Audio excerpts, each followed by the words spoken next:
కి బీజేపీ నేతలు కూడా అక్కడికి వెళ్తున్నారు. అక్కడ ఫిజికల్గా వెళ్ళి అక్కడ జరుగుతున్నటువంటి దాన్ని కూడా పరిశీలిస్తున్నారు మీరంతా. సో అసలు నా ఒక డౌట్ కూడా కొంతమంది ఎక్స్ప్రెస్ చేస్తున్నారు. గ్రామ సభలు అంటే టెక్నికల్గా అక్కడ సర్పంచ్ ఉండాలి, సర్పంచ్ ఆధ్వర్యంలో జరిగే వాటిని గ్రామ సభలు అంటారు.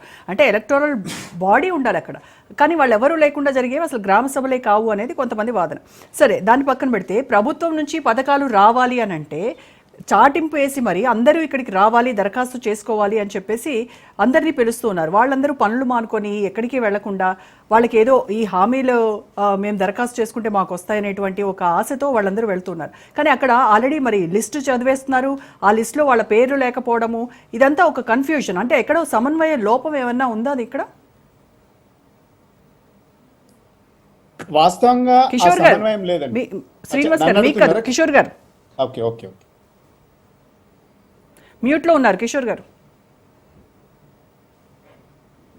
ముందుగా మీకు అట్లాగే ఎర్రొల్ల శ్రీనివాస్ గారికి, బల్మూరి వెంకట్ గారికి, మన రాజ్ న్యూస్ ప్రేక్షకులందరికీ నమస్కారం అండి.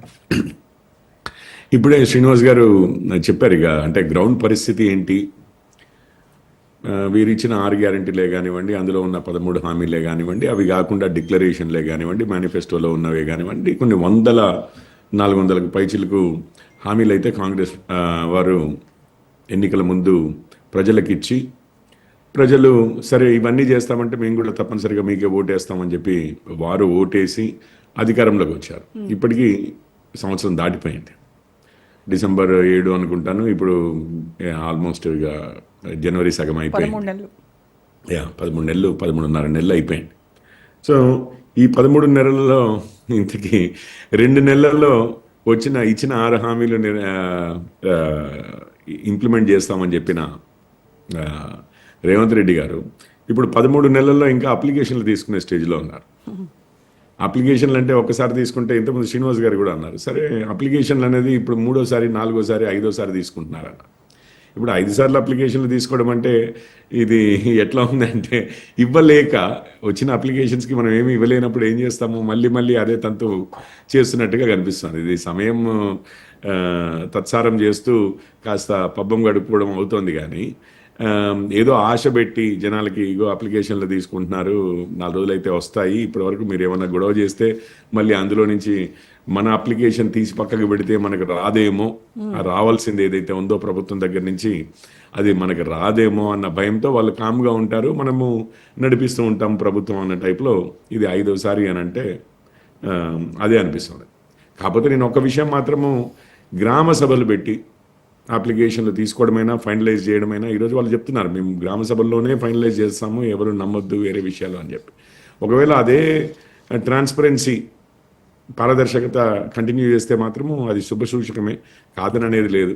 గ్రామ సభలు పెట్టడము, అందులో అందరూ వచ్చి గోడు చెప్పుకునే అవకాశం ఉంటుంది. ఈరోజు మనకు విషయాలు తెలుస్తున్నా కూడా ఎక్కడెక్కడ ఇప్పుడు రైతు ఏది 2 రోజుల్లో చేస్తామన్న 2 లక్షల రూపాయల రుణమాఫీ, సోనియా గాంధీ గారి పుట్టినరోజు డిసెంబర్ 9 కల్లా అయిపిస్తామన్న రుణమాఫీ ఇప్పటికి కూడా అవ్వలేదని, దాని తర్వాత మళ్ళీ ఆగస్ట్ 15కి అని చెప్పి అందరి దేవుళ్ళ మీద ప్రమాణాలు చేసినా ఇప్పటికీ పూర్తి అవ్వలేదని మన అందరికీ తెలిసిన విషయమే. వాళ్ళు చెప్పిన లెక్కల ప్రకారమే ఏదో 39,000 కోట్లు ఏమో ఖర్చు అవ్వవలసి ఉంది, దాదాపు ఒక 20,000 కోట్లతో చేతులు దులుపుకున్నారు.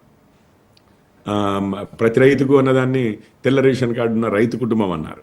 ఈ రేషన్ కార్డులు అంతకుముందు కూడా ఇష్యూ చేయలేదు, మళ్ళీ దాని తర్వాతే ఇష్యూ, ఇప్పుడు ఇష్యూ అని చెప్పి ఇంకా అప్లికేషన్లు తీసుకుంటున్నారు. వారి ఎవరికైతే రావాల్సింది ఉండేనో రేషన్ కార్డులు, ఒకవేళ వారికి ఇప్పుడు ఇచ్చినా కానీ ఆ రైతు రుణమాఫీది ముందే అయిపోయిందని చెప్పి ఎగ్గొట్టడానికి అయి ఉండొచ్చు కదా, అయి ఉంటుంది కదా. సో ఆ విధంగా ఎన్నో ఏ స్కీమ్లో చూసినా కానీ ఇచ్చిన ప్రమాణం వెనక్కి ఎట్లా తీసుకోవాలి, లేదా అరకొరగా చేసి పూర్తిగా చేసామని చెప్పి చేతులు ఎట్లా దులుపుకోవాలి అన్న ప్రక్రియ కనిపిస్తుంది కాంగ్రెస్ ప్రభుత్వంలో. కాకపోతే ఇది ఈరోజు కొత్త ఏం కాదండి, నేను నిజంగానే చెప్తున్నాను. ఈరోజు మనకు గ్రామ సభలు కొత్తగా కనిపిస్తున్నాయి, కానీ మీరు చూస్తే దళిత బంధు అంతకుముందే కానివ్వండి 10 లక్షలు ప్రతి దళిత కుటుంబానికి అన్నారు.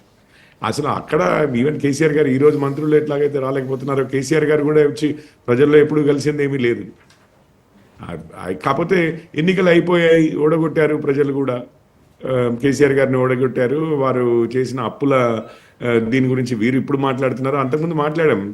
నేను మాట్లాడితే ఇన్ని ఎట్లా చేయగలుగుతారయ్యా, కేసీఆర్ గారి ప్రభుత్వమే చేయలేకపోతుంది కదా, వారి బీఆర్ఎస్ ప్రభుత్వమే చేయలేకపోతుంది కదా, వారు ఇష్టం వచ్చినట్టు హామీలు ఇచ్చారు, వాళ్ళకన్నా 2,000 ఎక్కువ ఇస్తామంటున్నారు మీరు.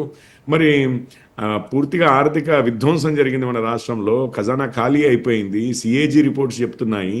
ఇవన్నీ మీరు ఎట్లా చేస్తారా అంటే, మాకు మన్మోహన్ సింగ్ మేమేమన్నా ఛాయ్వాలా అనుకుంటున్నారా, మా పార్టీలో ఉంది మన్మోహన్ సింగ్, చిదంబరం లాంటి ఆక్స్ఫర్డ్, కేంబ్రిడ్జ్లో చదివిన ఎకనామిస్టులు ఉన్నారు, మేమంతా తెలియగలవారము, మేము మునగాళ్ళము, మా వల్లనే అవుతుంది, మిగిలిన ఎవరి వల్ల అవ్వదు, మీరు ఇవ్వరు, ఇస్తామని మేము చెప్తుంటే మీకు మనసు రావడం, అది మీకు ఇచ్చే మనసు లేదు, ఇస్తామని మేము చెప్తుంటే మళ్ళీ దానికి ఏదో అడ్డం చెప్తున్నారు. ఇది వారి భాష ఉండేది ఏది ఎన్నికల ముందు. అయితే ఆబ్వియస్లీ వాళ్ళకి తెలిసిన విషయాలు ఇవన్నీ కూడా. ఇప్పుడు ఆ మన్మోహన్ సింగ్ గారు సరే వారంటే ఇప్పుడు లేరనుకోండి, కొద్ది వారాల క్రితం వెళ్ళారు. చిదంబరం గారు, ఇంకెంతో మంది ఎకనామిస్టులు, 100 సంవత్సరాల చరిత్ర, ఇవన్నీ ఈ రోజు కూడా ఉన్నాయి కాంగ్రెస్కి, 50 సంవత్సరాలు పరిపాలించిన చరిత్ర. సో ఆ నాలెడ్జ్, ఆ జ్ఞానము అంతా ఉన్నదే. మరి ఎందుకు వాడట్లేరు మన తెలంగాణకి లాభదాయకం అయ్యే విధంగా అనేది మనకు అర్థం కాని విషయం. అసలు విషయం ఏంటంటే, ఇక్కడ ఇచ్చే పరిస్థితిలో లేదండి ప్రభుత్వమే ప్రజల జేబుల్లో నుంచి డబ్బులు తీసుకుని ఢిల్లీకి పంపించే పరిస్థితిలో ఉంది. కాంగ్రెస్ ఈ రోజు 3 రాష్ట్రాల్లో అధికారంలో ఉంది. హిమాచల్ ప్రదేశ్ అయితే మీకు తెలిసిందే, రాష్ట్రానికి సహాయం పంపాలి కానీ అక్కడి నుంచి వచ్చేది ఏమి ఉండదు. అక్కడ ఆర్థిక వ్యవస్థ అంత పటిష్టమైనది కాదు, ఎందుకంటే హిమాలయ బార్డర్లో ఉంటుంది చేయబట్టి. ఇక ఉన్నాయి కర్ణాటక, తెలంగాణ. కాంగ్రెస్ పార్టీ దేశం మొత్తంలో నడవాలంటే ఏ రాష్ట్రంలో ఎన్నికలు జరిగినా, జాతీయ ఎన్నికలే జరిగినా, లోక్సభకే, ఇంకా ఇతరత్రగా ఏ విధంగా ఆఫీసులు నడవాలన్నా పోవలసింది డబ్బులు మన రాష్ట్రం నుంచి, కర్ణాటక నుంచే. మన రాష్ట్రంలో ఏమైనా కాంట్రాక్ట్లు అవి ఇవి ఇచ్చి ఖజానా నుంచి 1,00,000 కోట్లు ఏదో ప్రాజెక్టులో పెట్టి అందులో నుంచి కమిషన్ తీసుకుని పంపిద్దామంటే ఖజానా ఖాళీగా ఉంది. సరే ఖజానా ఖాళీగా ఉంది కదా అని చెప్పి ఒకటి తర్వాత ఒకటి మీరు చూడండి, ఆ హైడ్రా దగ్గర నుంచి మొదలుపెట్టి, ఆ ఫిల్మ్ ఇండస్ట్రీ మీద పడ్డం దగ్గర నుంచి మొదలుపెట్టి, ఆ ఫార్మాసిటీ అంతకుముందు అది ఉంటది ఉండదు అన్న టైప్లో మొదలుపెట్టి, ఎలకేషన్స్ అయిన వారికి మళ్ళీ కాకుండా పోతాయన్న బెదిరించి, రోజు ఏదో ఒక బెదిరింపు, ఏదో ఒక సమాజంలో ఏదో ఒక వర్గానికి ఒక బెదిరింపు లాగా అండ్ పైసలు వసూలు చేయడము, పంపించడము. అంటే జనాలు వీటి గురించి దాని మీద కూడా కేసులు ఏం పెట్టలేదండి. వీళ్ళు ఏం చెప్పారు, సిబిఐ ఎందుకు రావట్లేదు అన్నారు. బీఆర్ఎస్ వారు వీరు, నేను చెప్పాను కదా, అప్పుడు వారు మొత్తం ఖజానా ఖాళీ చేశారు. ఈ రోజు ఆ ఖజానా ఖాళీ ఉందని చెప్పి కూడా మేము తెలుగులో మేము చేయగలుగుతాము అని చెప్పి వీరు వాగ్దానాలు వారిని మించి ఇచ్చారు. ఇద్దరు తీరు చూడండి. వారు బయటకు వచ్చేది. కిషోర్ గారు మనకి స్టూడియోలో వెంకట్ గారు జాయిన్ అయ్యారు. సో మరి ఒక్క నిమిషం, ఇది ఫైనల్ గా చెప్తాను. సో ఈ రోజు చూస్తే పరిస్థితులు 11 సంవత్సరాల తర్వాత ఇద్దరు ఒకటే లైన్లో నడుస్తోంది. ఇంకొంచెము వారు ప్రభుత్వ ఖజానా కొల్లగొడితే ఇక్కడ మనం రోజుకొకటి, ఇప్పుడు బేసిక్గా ఇన్ని కేసులు అన్నారు, ఇప్పటికీ ఒక కేసు నమోదు కాలేదు. ఆ ఫార్ములా ఈ రేసింగ్ తప్పించి దాంట్లో ఎంత అవినీతి జరిగింది, ఎట్లా జరిగింది అని అంటే మాట్లాడేవారు కూడా లేరు. అది పరిస్థితి నడుస్తోందండి. ప్రొసీజరల్ ల్యాప్సెస్ అంటున్నారు, వాళ్ళే అంటున్నారు, కాంగ్రెస్ స్పోక్స్ పర్సన్స్ డిబేట్లకు వచ్చిన వాళ్ళు అంటున్నారు. కానీ కాళేశ్వరంలో 1,00,000 కోట్లు మరి కాంట్రాక్ట్లు ఇచ్చినప్పుడు దాంట్లో ఏం జరిగింది అన్న దాని మీద ఒక కేసు లేదు, భగీరథలో లేదు, లేకపోతే కోడి గుడ్ల దానా మీద లేదు.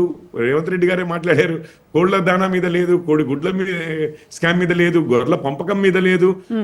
అట్లాగే సంవత్సరం ఇప్పుడు 13 నెలలు అయిపోయింది, అయినా ఫోన్ ట్యాపింగ్ మీద కానీ ఎటువంటి వాటి మీద కానీ రాజకీయంగా బీఆర్ఎస్ వారిని ఎవరిని కూడా ఒక కేసులో చేర్చిన దాఖలా లేదు.